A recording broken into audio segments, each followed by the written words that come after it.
Okay, well, welcome guys to our third episode ng aming video podcast. For today, we have a very interesting topic. Ano pagkakwentuhan natin ngayon? Ang pagkukwentuhan po natin ngayon is things I wish I knew about money sooner. May pera.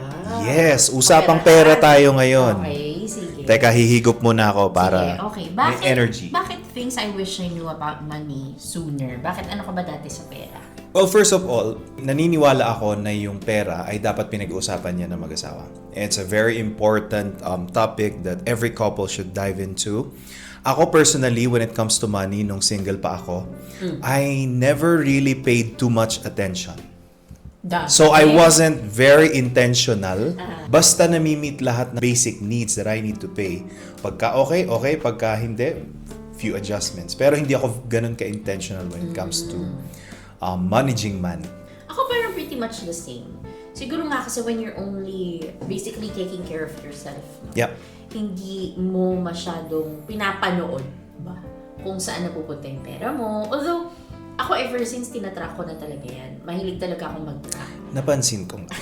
And you're excellent at it. I have to give that to you, darling. Pero yung pagiging intentional nga na dapat nagsisave. Basta I just saw it as something na gastusin how you see fit. Parang ganun ko siya nakita before. Ngayon na nandito na tayo sa era na to. Well, first of all, disclaimer lang, no? We're not trying to give a financial advice. This is just regarding money that I wish I knew sooner or we wish we knew sooner. You know?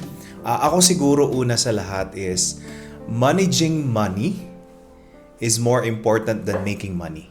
Okay. Kasi we live in a time where, you know, gaano kalaki yung sahod mo, gaano karami yung streams ng income mo, kamusta yung cash flow mo, cash is king. Palaging yan yung binabanggit sa society natin ngayon. And ako personally, kahit gaano kalaki yung bag mo ng pera, pagka may butas yan, mauubos at mauubos pa rin. So I wish I knew sooner that managing it, making sure that you are good. Ikaw, kamusta? Ikaw kasi mas ano ka sa atin mas very organized ka when it comes to our finances. Oh, love. Organized ako, meaning I want to know how much came in and how much will be spent para sa mga responsibilities and all. Gusto ko makita saan siya napupunta kasi with you trusting me in managing that, I want to also make sure na alam mo kung saan. Like, pwede kong ikwento sa'yo, pwede kong sabihin sa'yo, i-report sa'yo na, oh love, ito yan, dito napunta yan, dito natin to ilalagay, and so on and so forth. Tapos, ikaw kapag meron kang, sa tingin ko, pwede natin tong gamitin for this one at this specific time. Yung ganun ba? Aside from ganun na ako nung single ako, ngayon na may asawa na ako, mas lumaki yung accountability ko sa pag-manage. Because we chose to be financially married also. Yeah. So, hindi yours and then mine. It's yours and mine. It's ours. Yeah. So, for me, yes, managing and stewardship, mas nag-level up lang ng konti. Tama. Ganon. Kumbaga ba, mas nagkaroon na ng direction ngayon yung little finances that we have. And I'm really proud of you on how you are managing our finances sa family. Thank you, sweetie. And that's why I trust you, and I really do believe na kapag ka na-manage natin ng tama ito, si Lord naman ang mag-expand. And sabi niya nga dito, di ba, if you are faithful in the little things, then God would entrust you with bigger things. Yes. So more than, obsessing about how much money you can get now, I would recommend that, focus on managing the little that you have now and knowing that it is Him who will increase it in the future. Yes. How about you, darling? If I may ask, what are some of the things that you've learned about money?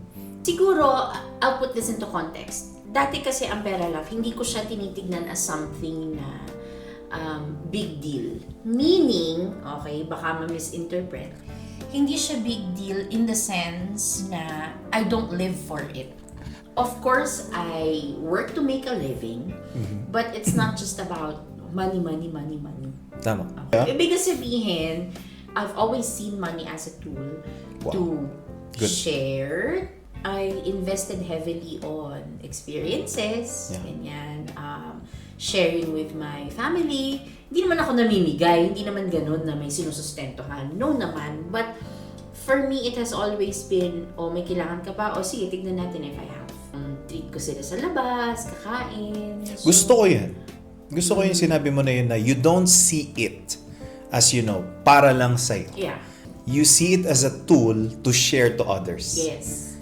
Parang hindi lang siya fruit na gusto mong kainin ng kainin ng kainin. It's actually a seed na pwede mong itanim dun sa mga bagay na gusto mong mag-grow pa. Sa areas ng buhay mo like your family, your friends. So hindi lang siya for you to consume, but it's for you to strategically plant it, Tsaka ako masaya kasi yung puso ko kapag ganun eh. I mean, you know me, hindi naman ako... Very generous ka.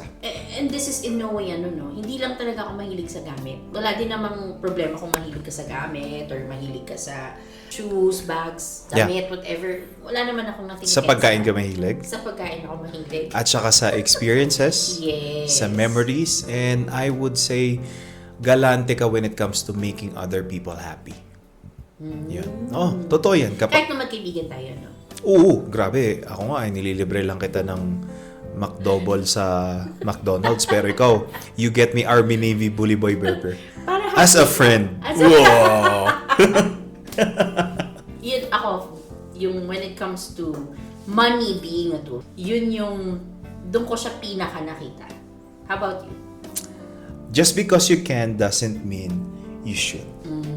Okay, elaborate. Pagdating sa pera, hindi porket afford mo na, dapat mo nang gawin. Like for example, if you can afford to go on a trip overseas now, dapat pumunta na kayo ngayon kasi afford nyo naman na. Lately ko lang din itong natutunan, yung delayed gratification. Again, we live in a time where everybody wants to have it now. And gagawin nila ito kahit pa meron silang ilang masasakripisyo, dapat alam mo i-balance yun eh. That just because you can doesn't mean you should. Yeah. We should always live below our means. Yeah, and this is this is talking about what we're experiencing, Yeah. where we are right now as husband and wife. Yeah.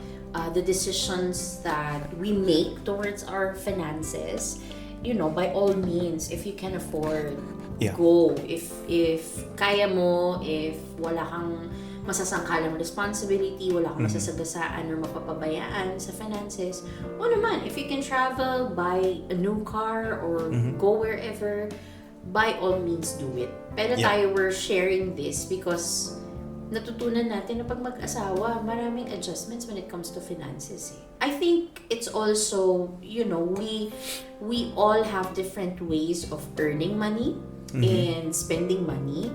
At syempre, kanya-kanya tayo dyan. What works for us may not work for others, and what works for them may not work for us. Yeah. It's a choice eh. Tama. Lifestyle choice, financial choices as husband and wives, pero may money principles. Yeah. Yun ang hindi natin dapat makalimutan. Tama. At saka, totoo yung sinabi mo na yun na wala namang isang way of handling money that works for everyone. Ito actually, this is just, like principles that we're learning about Yes. money. The importance of managing it, stewardship.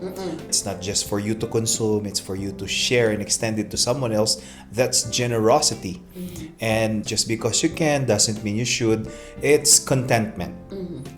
Merong isang scripture dyan na gusto kong basa. But godliness with contentment is great gain. So, ako naniniwala ako dyan na kapag ka-kontento ka, parang nag-gain ka.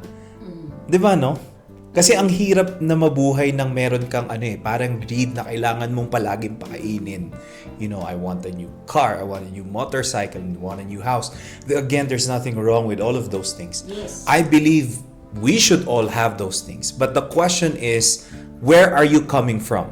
Anong motivation mo? Anong Yes. laman ng puso mo? Tama. Bakit mo siya gusto? Tama. Diba? Sabi nga nila, the happiest people are the ones who realize that they don't need money. Lagi nating napag-uusapan, love, sino ba talaga ang tunay na mayaman?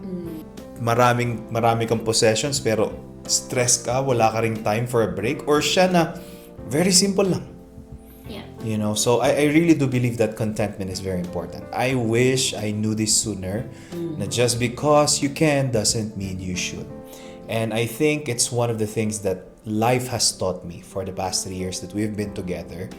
more accountability for me Yeah. because that's the path that we chose, to be financially married. Kailangan sa lahat ng choices, titimbangin natin palagi, ipagpipray natin kung pwede na ba ito, tama na ba yan. Tama. And yung just making wiser decisions now when it comes to spending, saving, investing. Kasi syempre, lagi nating iniisip na yung future also.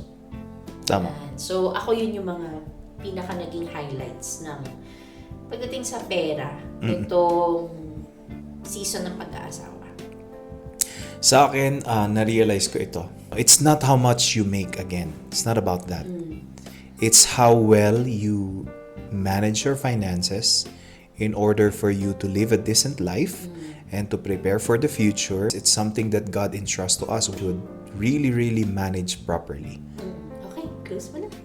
Thank you so much again for joining us dito sa aming pangatlong video podcast. We hope na nakapag-add po ito ng value sa inyo. We would appreciate it so much if you could consider liking or giving us a comment down below kung ano mang natutunan ninyo.